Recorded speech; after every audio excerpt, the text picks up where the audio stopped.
Quando dovrò partire, vorrei fosse di settembre, mentre la bella estate si addolcisce nell'autunno.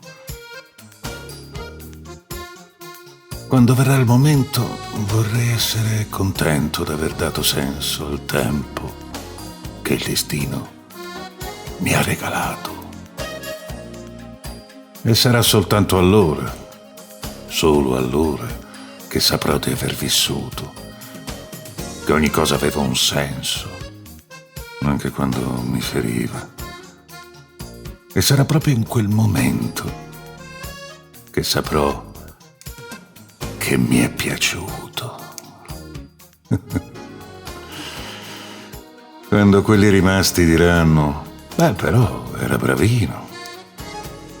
Spero d'essere lontano da quell'ignobile teatrino, perché se c'è una cosa che la morte non cancella, è l'ipocrisia che in fondo le è sorella.